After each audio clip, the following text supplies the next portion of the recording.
Welcome to the second installment of Born to Roll.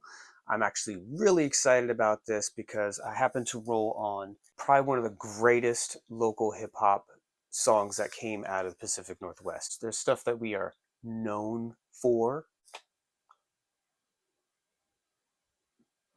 but the single that I rolled on is this one, which is Black Anger, aka Bedroom Productions, S.E.L.F, Supreme Everlasting Foundation. This 12-inch was on K Records, owned by Calvin Johnson in Olympia. They put out this 12-inch, I want to say 98.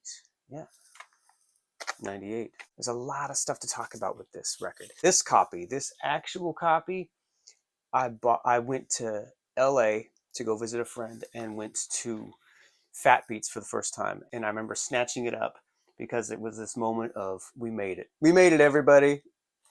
You can close it up now. We made it. We're good. We're good. We can stop now. We're done. When I had my huge stack of records and went to the counter, DJ Rhetmatic was working behind the counter with S.E.L.F. And when he came across this record, he was like, yo, this is dope. First, we got to talk about the group, Black Anger. So they came here from the East Coast. I want to say they were probably from, I can't remember 100%. I believe they were from Virginia. Came here from Germany, actually, because Oh, snap. military brats. Okay. Yeah, so we left Virginia we left Virginia twice, but the final time that we really left Virginia was 83, 84. 84, January of 84. We were living in Tacoma, and being underage, there weren't a lot of venues where you could go and see hip hop acts. Seattle and other places were just kind of like, nope, rap, bad. We're not against rap or rappers, but we are against those thugs. But the one place that we could go was the Capitol Theater, and they would do shows in the backstage. And one of the local rap groups that we would see would be Black Anger. They performed there quite a bit. And I remember seeing this very dope local act that sounded a lot like Harris One and all of the kind of NOI 5% vibes that were embedded so much in hip hop in those early years, in the golden era of like 80s and early 90s. In fact, they used to do a routine that they said that they did back from 1986, which was probably one of the dopest back and forths I've ever seen. To this day, it blows my mind. And they're like, yeah, this was what we did as kids in 1986. So when we talk about routines, Sayeed and I are brothers, so we've been doing stuff together forever. Since forever. B-board routines in 1978, 79, 80, 81. But Black Anger formed in 1992. Let me get into this. While I was at Chaos, in the trash, I found this. This is their demo tape. Now, if you look online and you look up Damn the Demo Black Anger, you will find some YouTube rips, maybe some blogs that have this tape or have stuff from this demo tape on it. And the humble brag is, it is from this exact tape. When we did Damn the Demo, that's when I first got my ASR 10. Okay, because I was gonna ask, was that an EPS 16? Okay, dope. Yeah, that's when I first got the ASR 10. The rips that I did, I want to say about 2006, when I was on the Massline forums, and I shared them with Larry Mizell Jr.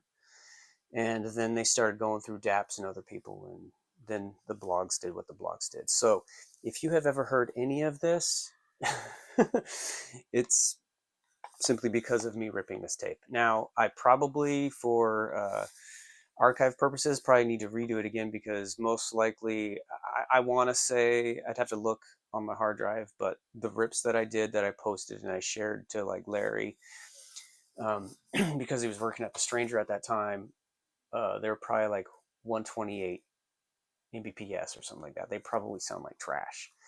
Now, granted, it's from a cassette tape, but it is what it is. Now, also, the track listing, as people have put it, is actually the incorrect track listing that's on the tape. That's just because they kind of like, people probably like, they heard it and they just kind of rearranged it. They got on a K Records and they put out a 12-inch, which then was followed by this EP, the Maxed Out Singles EP. And what most people don't realize is that if you were one of those people that collected everything or got everything, it was red, black, and green. I remember I hit up DJ Sayeed and he was like, nobody gets that. Nobody ever saw that. Also, when I told him I had this, I showed him a picture of this. He's like, nobody has this. There were only like 10 copies that were made. So this is a part of Northwest hip hop history, that's for sure. Here's the big thing. We need to actually talk about this song. This S.E.L.F, Supreme Everlasting Foundation, just such a dope 12-inch. One of those examples of, the loop is dope. Don't bother flipping it. Just let it ride. And it's dope. Back and forth.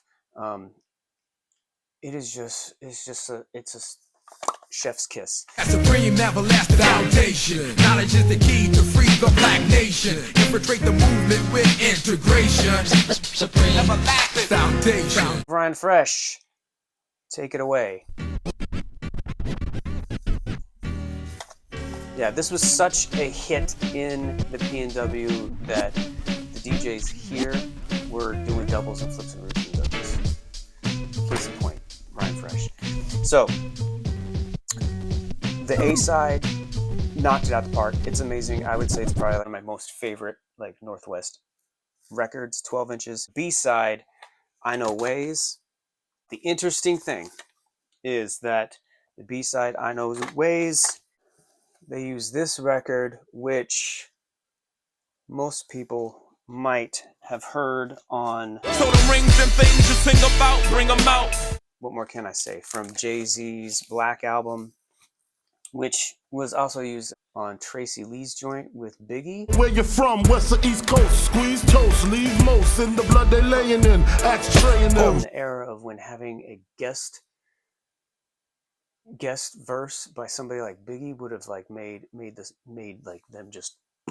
That song never was really officially released as a single. It's only here buried on as like the second track on this promo. I thought they flipped the MFSB sample better. It rides better. It's dope, but it just didn't take off. It's good. It's good. It's fine. It's fine. It's fine. It's fine. It's fine. Black Anger, though, they actually did take the same sample. B-side, it was actually a remix with that sample. That was a remix with Black. We have the original version that I plan on releasing when we do our unreleased stuff with the original beat. But when I had remixed it and did that, then it was like, yo, this shit right here is dope. Let's go with that one. Listening to it again for the first time in like prior years, it's dope. It's seriously dope, but it doesn't just ride as much as the side A does. And now that, coming from the lens of 2025 now, when listening to people rock that sample, of course, the one that you're going to enjoy the most is the one that you're most familiar with. And for a lot of people, of course, it's Jay coming off the Black album.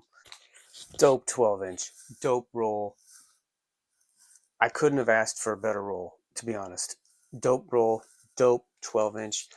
More than anything, I am excited that people that might stumble across this video then discover Black Anger and then start doing some digging and maybe do stuff like pick up and listen to their EP and anything else. They honestly were one of the greatest local PNW hip hop groups of all time, period.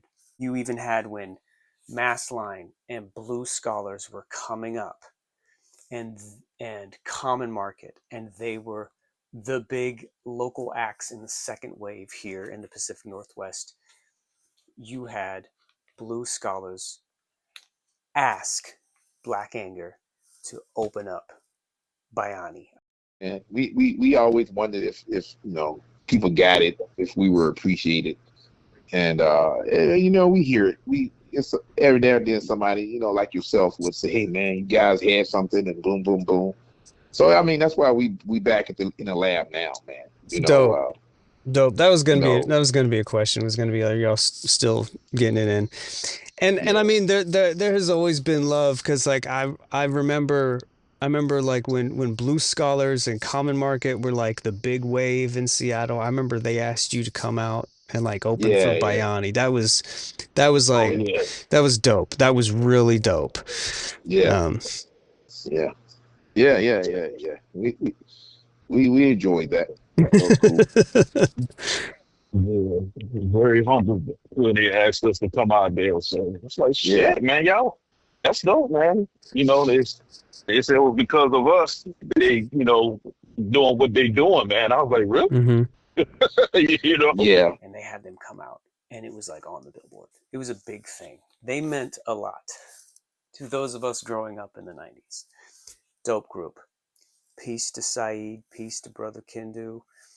I hope you're well. Thank you for the role. I guess, I don't know. Thank you for watching. Gonna roll, and we're gonna see what else is coming up next. But man, OGC and then hitting this. Like, this is fate. I love you. All right. Thanks for watching. Next week, we're gonna roll something else. Get down, baby, down, baby, down, baby, down, baby, down, baby. Get down, baby, down, baby.